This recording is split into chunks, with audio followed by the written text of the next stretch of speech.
Buenos días. Buenos días, Vicente. Aquí estamos. ¿Otra vez? Aquí estamos otra vez. A disfrutar. Aquí en la escuela de arquitectura.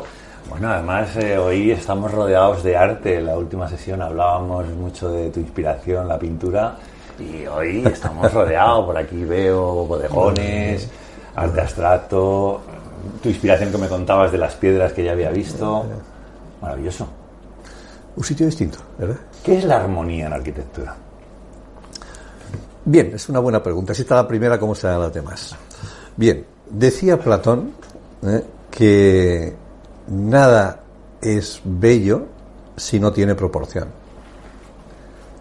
Entonces la armonía pues es un concepto que está vinculado con la proporción, entre otras con la proporción numérica. Decían los griegos que el número era el grado más alto de conocimiento que se podía tener, aunque los griegos tenían una idea de números distinta a la que tenemos nosotros, ¿no? Eran los números filosóficos. Nosotros tenemos un concepto de números aritméticos. ¿Cuánto cuesta el kilo de judías? ¿No? Ellos hablaban de la unidad, de lo dual, de la terna. Nosotros hemos quedado con las cifras, ellos quedaban con los conceptos. Entonces, para ellos la armonía era una situación que se produce en las cosas cuando las cifras o las dimensiones tienen la dimensión que tienen que tener. Es decir, que cuando hay una relación entre las dimensiones, que es lo que ellos decían proporción, que es una relación entre magnitudes. Cuando esa relación entre magnitudes es la que tiene que ser, entonces lo que tú estás viendo es armónico. Bueno, pues produce placer a la vista. ¿Qué decía Pitágoras sobre la estética? Pitágoras y la secta de los pitagóricos eran unos señores muy especiales, ¿no? Eran 28 miembros, 7 por 4. Y el conocimiento que tenían era secreto, no se podía divulgar, bajo pena de cosas muy graves. Para ellos, cuando entraba un miembro nuevo a la secta, tenía que hacer un juramento. Dice, yo lo juro, en vez de decir lo juro por Arturo, dice, yo lo juro por la tetracto, que es la misma, es la proporción que tiene la armonía de las sílabas. Decía, la tetracto es la suma de los 4 primeros números naturales, 1, 2, 3 y 4. Con esos 4 se pueden hacer todas las rangos musicales y se puede escribir música con las fracciones o relaciones entre esos 1, 2, 3, 4. Pero es que esos 1, 2, 3, 4 suman 10. 10 es la década y es el número que se asociaba al orden del cosmos. Y la mitad es la péntada, que es el número que se asociaba al orden humano, en concreto a la belleza femenina y más en concreto a Venus Afrodita. Entonces los pitagóricos tenían como signo el pentágono, que era, y el pentágono tiene una peculiaridad, es que si tú tiras todas las diagonales interiores del pentágono se cruzan en un ángulo áureo.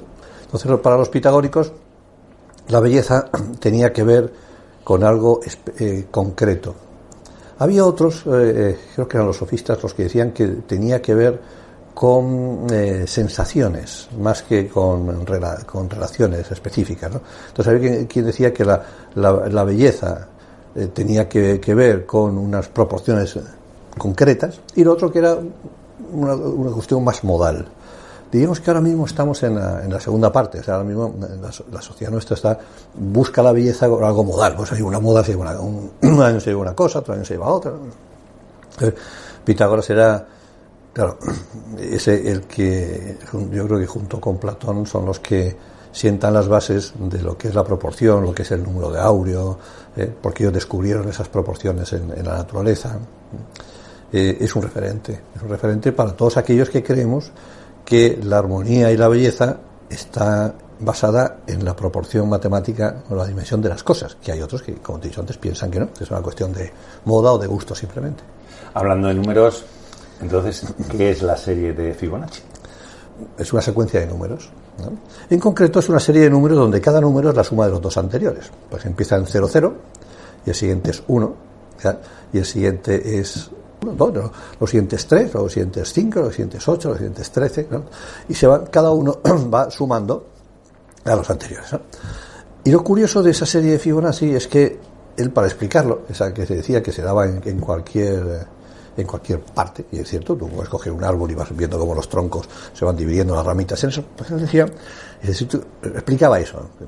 Si tú coges a un conejo y a una coneja y les pones juntos y al mes tienen una pareja de conejos, y como los conejos se reproducen con mucha facilidad, cada pareja de conejos al mes puede tener otra pareja de conejos.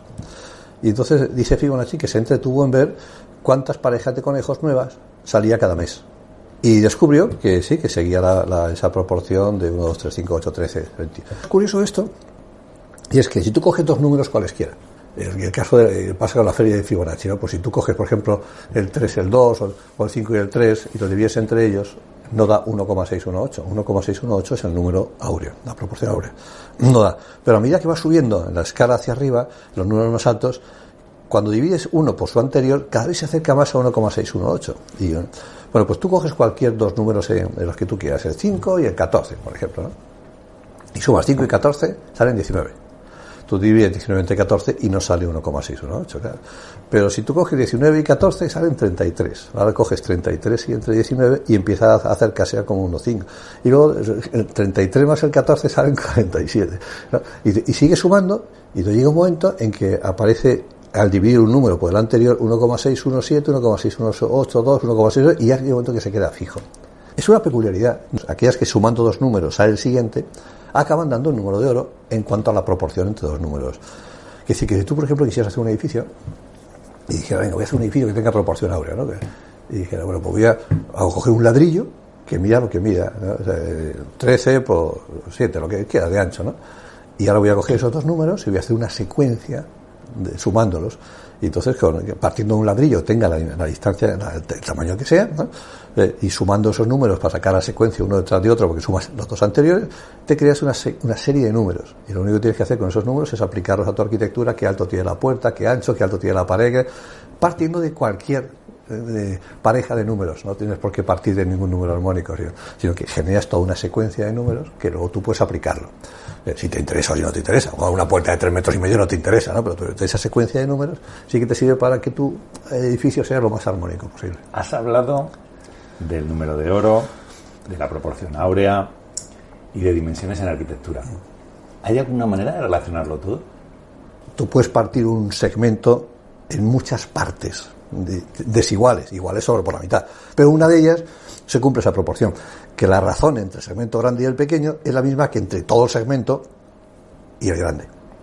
A eso le llamaban la divina proporción. Entonces los griegos descubrieron esa peculiaridad, por ejemplo, en el crecimiento de las ramas de los árboles.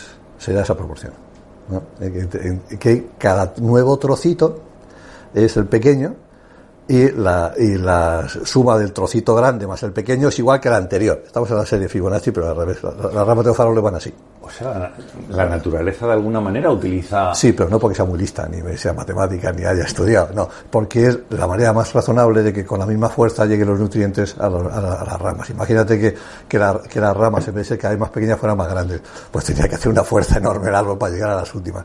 Pero como es más pequeña, con la misma fuerza que hace el árbol va llegando.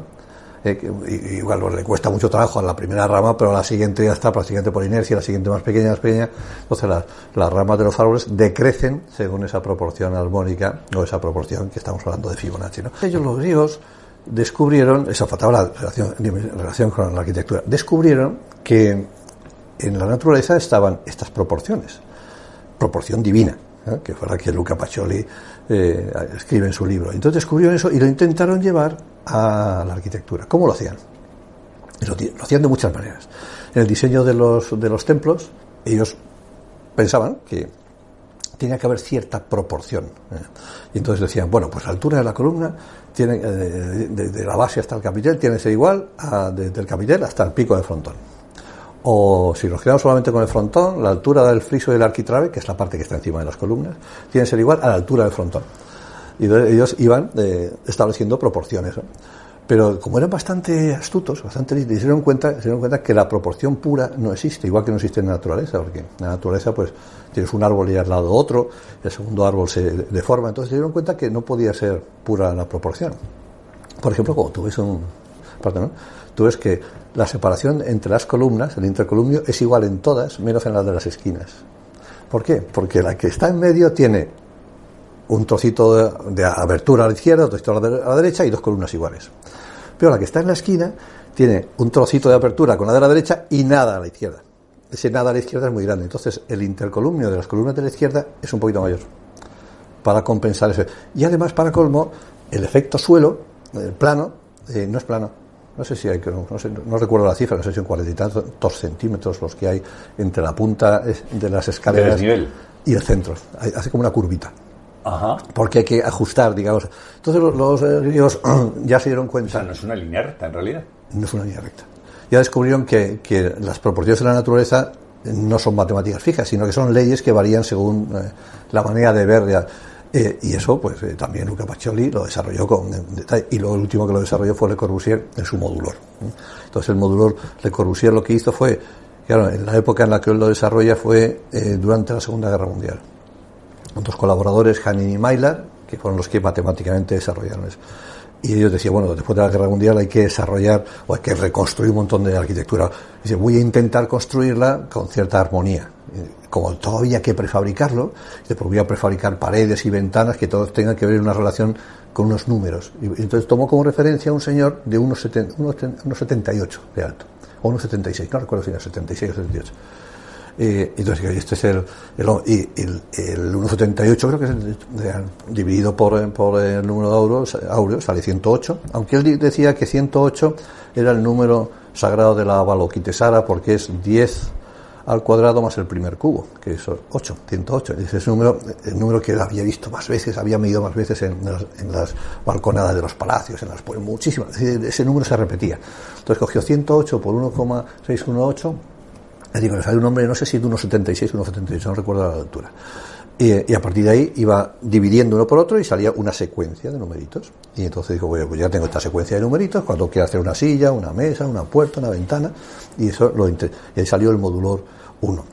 Pero luego lo quiso exportar a Estados Unidos, y por 10, ahí no tienen centímetros, ahí tienen pulgadas y pies, dijo, pues nada, mano de santo, voy a hacerlo redondo. Él tenía 1,83 m de altura, Le Corbusier, justo mi misma altura, y esos son 6 pies. Y entonces ajustó todo el uno, esa fineza del 108, lo ajustó para crear una segunda serie que se pudiera vender en Estados Unidos.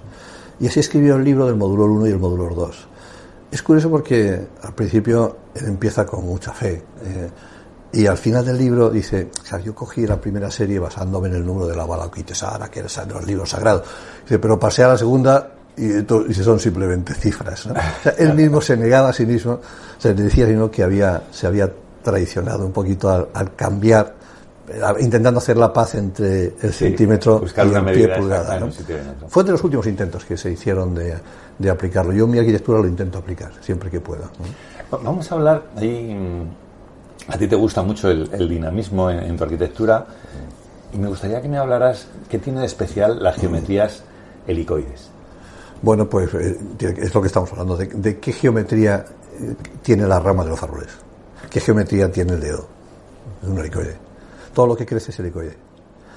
Se puede decir que como todo está en movimiento, cuando tú abres el agua de un grifo, gira de izquierda a derecha en un hemisferio y de derecha a izquierda en otro. Vale, el helicoide es el resultado de un dinamismo. Todo lo que se mueve, claro, nosotros nos movemos, pero no nos movemos en línea recta. A lo mejor nos da la sensación de que nos movemos en línea recta, pero nos movemos todos en línea curva. Todo el cosmos se mueve en línea curva. No, y aparte la Tierra es redonda, entonces tenemos que mover. Todo es curvo. Por mucho que ese día que decían los griegos de que el tiempo es una flecha lanzada que siempre va en línea recta rotando sobre sí misma, no es cierto del todo, ¿no? Porque no va en línea recta. Pero bueno, se hace aproximada bastante, ¿no? Entonces, todo en la naturaleza es dinámico, todo se mueve. Y la manera en que lo ves que todo es dinámico es el helicoide, que es la figura geométrica que más se repite por todas partes, ¿no?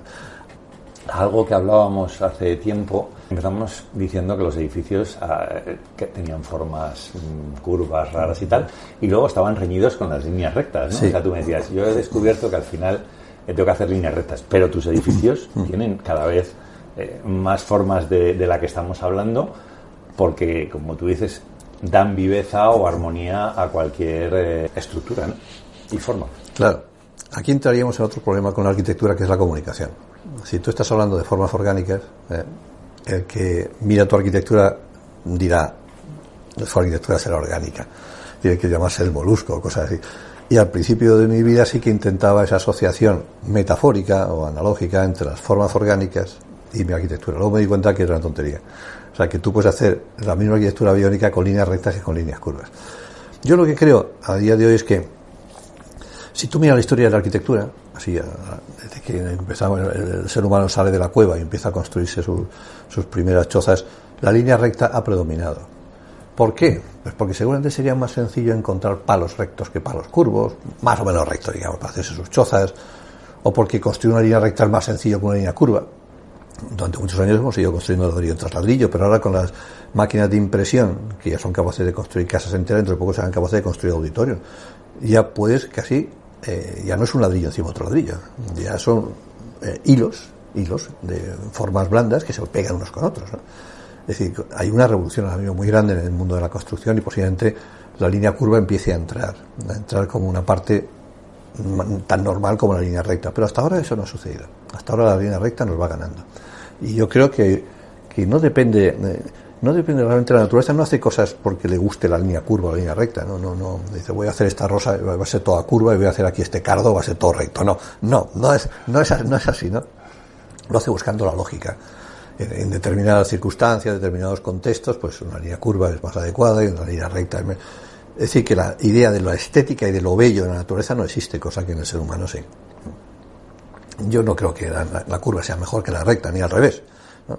Creo en esas circunstancias pues del lugar, del clima, de la lógica, de la razón que tiene, de la propia economía, todo eso juega y tú puedes aprender de la naturaleza, pero no tiene por qué copiarle sus herramientas, ¿no? Aunque ya Gaudí decía que a veces copiar la naturaleza es la mejor solución de todas, ¿eh? Vamos a hablar, ya que estamos con la naturaleza, vamos a hablar del cactus. Ya hemos insinuado algunas cosas a lo largo de estas charlas. Entonces, ¿qué tiene de especial el cactus para utilizarlo luego en arquitectura? Que tú lo has hecho. Vale, ¿por qué tiene pliegues? Lo razonable sería pensar que tiene pliegues porque necesita darse sombra. Es decir, la mitad de cualquier objeto cilíndrico está en sombra. Un poquito más de la mitad está en sombra, pero la mitad que está en sol, si puede no estar en sol total, mejor. Entonces, como los cactus están llenos de agua, si fuera un cilindro perfecto, evaporaría mucha agua. Como es un cilindro plegado, pues esa parte que está en sol no está en un sol directo, o bien un pliegue, una parte del pliegue le da sombra al otro, o bien al menos el sol es tangencial, porque hay pliegues que son muy abiertos.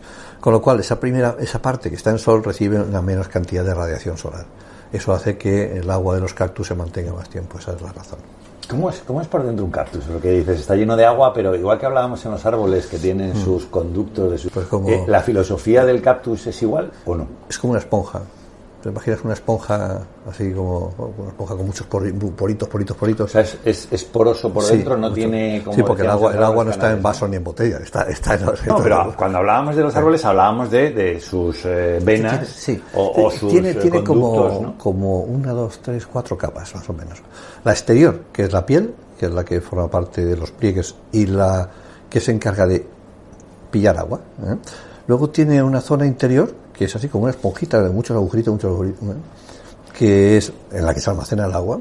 Luego tiene una estructura trenzada hacia el centro no en el centro puro, sino como hacia la mitad del radio. Tiene una estructura trenzada, que lo habrás visto en muchos, porque como si fuera una red de esta de naranjas, por así decirlo, ¿no? Pero más durito, que es la que se encarga de resistir, porque la piel no es resistente. Ayuda con el pliegue, pero la que resiste es la piel interior, esa estructura interior trenzada. Y dentro de la estructura trenzada vuelve a haber la misma materia porosa, pero organizada radialmente, así como gajitos, como si fueran quesitos.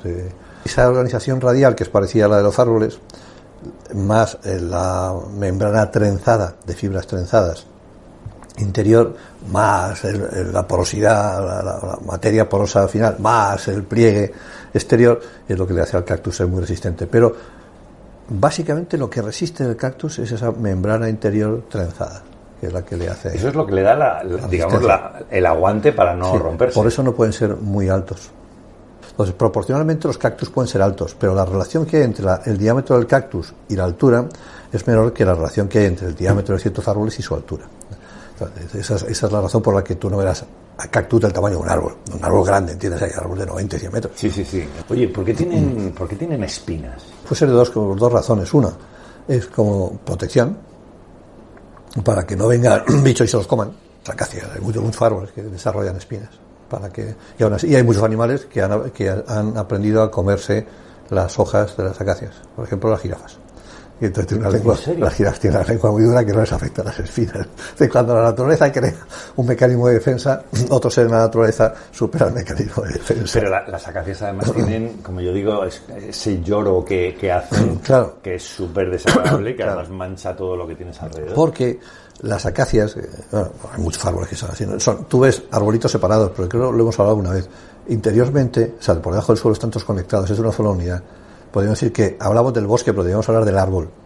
Es un solo árbol gigantesco con muchos tronquitos. Pero nosotros siempre decimos árboles, como si estuvieran separados, no están separados. Entonces, esto es una cosa que no sé si es del todo cierto. Es del todo cierto, pero se dice tantas veces que... Y es que los árboles se comunican entre sí. Cuando hay una especie, un elefante, que le está comiendo determinado árbol, una jirafa que le está comiendo las hojas, se comunican entre sí para que las plantas más cercanas emitan un sabor y un olor nauseabundo. Y entonces el elefante no se come al siguiente y si a otro, o la jirafa no se come y si a otra. Y de esa manera se van como repartiendo para que no destruyan. No extinguirse, claro. Claro. Hay otros que tienen hormigas en su interior. Hormigas que las ponen en marcha y las hormigas pueden picar, pueden molestar para que no se coma así. Hay mecanismos de defensa y de ataque muy interesantes en la naturaleza. Entonces, las espinas, porque tienen espinas, pueden ser mecanismos de defensa, pero básicamente es por donde cogen el agua. ¿En serio? Claro. Entonces la gota cae en la espina y resbala por la espinita y entra atravesando la piel. Las espinas son como conductos, como cañerías, ¿no? Por las que se mete el agua y dentro del cactus. Pero tienen flores. También. ¿Y la funcionalidad de las flores es la misma que...? Pues que parte una flor que va siendo un fruto. ¿Y qué le pasa al fruto? Semilla. Y se lo come alguien el fruto y luego lo descome en otro sitio y pone la semilla un poco más lejos y se reproduce. La razón de las flores de las plantas es para reproducirse. Sí, no, está claro. Claro, algunas plantas pues utilizan la polinización de las abejas, pero esto es igual. Entonces, ¿para qué se va a hartar un árbol en crear peras y manzanas? Menudo esfuerzo más grande. Pues para que venga un animal, se la coma y luego lleve la semilla a otro lado. Es un mecanismo de reproducción muy sencillo, que los humanos también utilizamos, aunque nosotros no usamos luego la semilla de lo que nos hemos comido para hacer nada, sino simplemente para comer. Ya que hemos hablado del cactus, y ya habíamos hablado del edificio, bueno, uno de los edificios que construiste en la embajada de China aquí en Madrid, es un ejemplo muy claro, sí. El centro de convenciones, banquetes, sí, exactamente. de esos pliegues y sí. esos salientes que tú colocas dentro del edificio para prevenir esto, ¿no? Ahí se usaron dos mecanismos. Uno porque eran 3 edificios, una parcela muy pequeña, aquello no cabía, teníamos que cumplir ciertas ordenanzas que nos obligaban a una cierta distancia y tal. Aquello no, aquí al final estaba el edificio de banquetes muy mal colocado, es decir, estaba colocado a poniente. Y la embajada de China quería que fuera algo como high-tech, una cosa así como muy tecnológico, muy...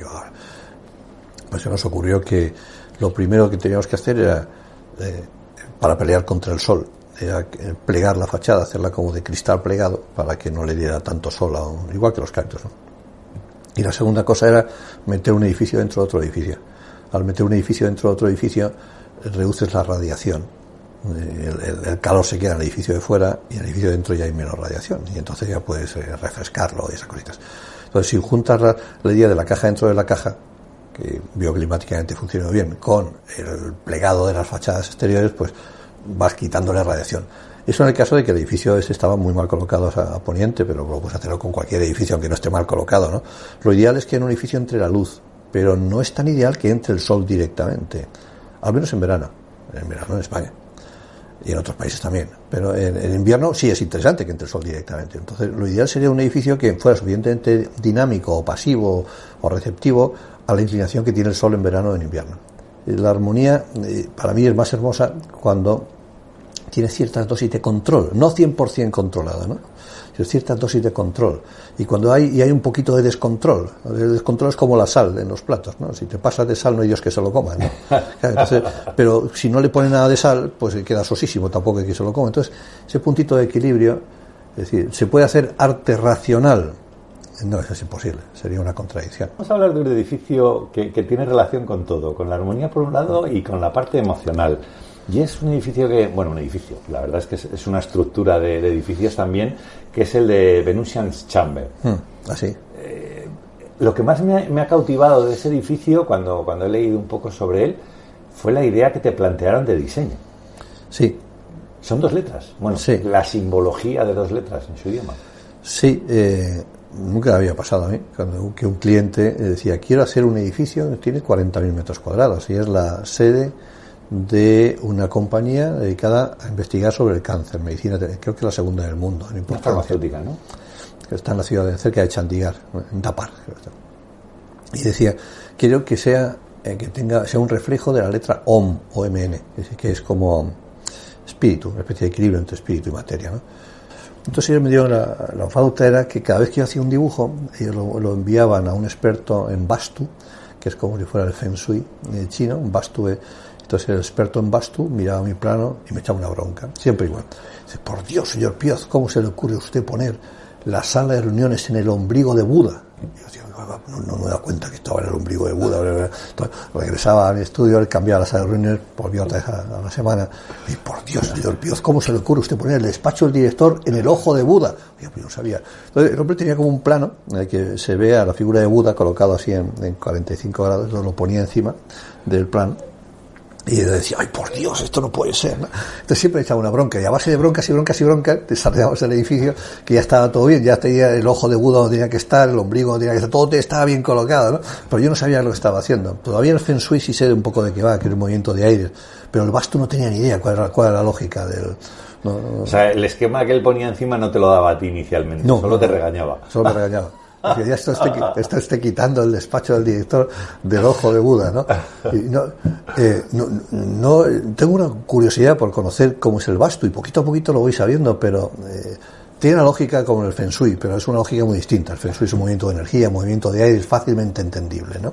El Vastu no es fácilmente entendible, al menos para un occidental. Esa fue la única experiencia que he tenido con el Vastu en un edificio, con la letra OM. El edificio como tal, la verdad es que tiene muchas curiosidades. Quizás no es el ejemplo de pliegues que estaríamos hablando, pero sí que haces una estructura... Una caja dentro de caja. Sí, pero y además creas como una serie de triángulos dentro, o sea, tiene una forma de protección, o esa piel exterior muy curiosa. En esa época yo estaba trabajando en estructuras exteriores, resistente, entonces hice una estructura exterior porosa, pasa el aire, es como una caja con palitos, pasa el aire. Sí, pero con palitos, pero que tiene una forma y luego tiene otra por aquello del sol, de ella. Por aquello del sol. Esos pliegues, por eso digo que no son pliegues. Son una estructura que permite entrar el sol de una manera en verano y otra en invierno. Y dentro de ese edificio, de esa cáscara exterior, pues esa estructura exterior está el propio edificio. Y entonces hay zonas abiertas por las que tú paseas y está pasándote el aire porque no hay ventana. Y otras ya cuando te metes en una parte interna del edificio, de hecho eran 5 edificios en uno, con 5 funciones distintas, porque también una parte es un hotel, y había que darles armonía. Y uno de los edificios era un auditorio para 1.500 personas. Pero es en como el un medio, huevo, ¿no? claro. Entonces, para que pudiera entrar al auditorio de tal manera y pudieras entrar a él y salir y tal, porque esos son los 5 edificios, pues al final quedó como un huevo deconstruido. Sí, era un huevo, pero no sé si era de tortuga, pero un huevo muy raro. Y sobre todo pensando en cómo se construía, porque como que los indios construyen, lo hemos hablado otras veces, de una manera muy a lo bestia, pero con una fe enorme.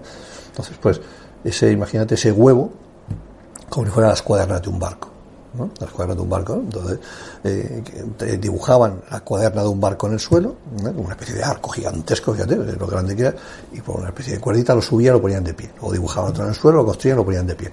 Era una manera a lo bestia, no se puede decir. Luego lo iban atando con hierritos, y la estructura que quedó fue tan bonita cuando se hizo, que decidimos dejar la vista.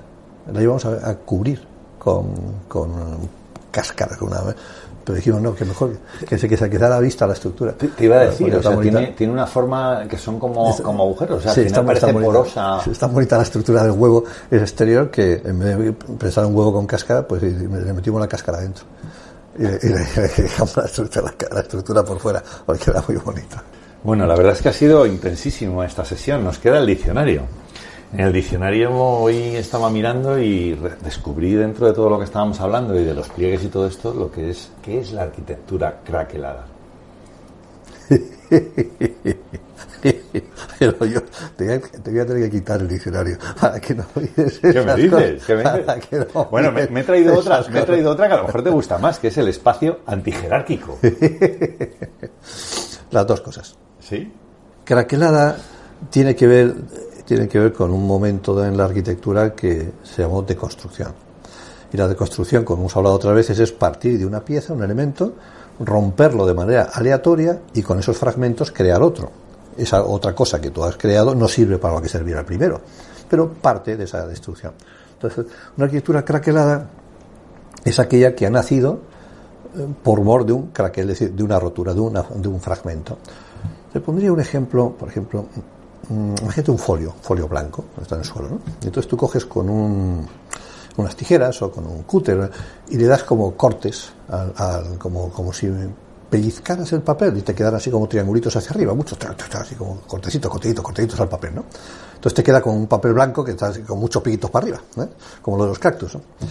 Eso sería, imagínate que ahora tú ese folio en blanco, pues a lo mejor le colocas en forma de curva o lo levantas por una parte, es decir, creas un espacio dentro de él o lo pliegas, ¿no?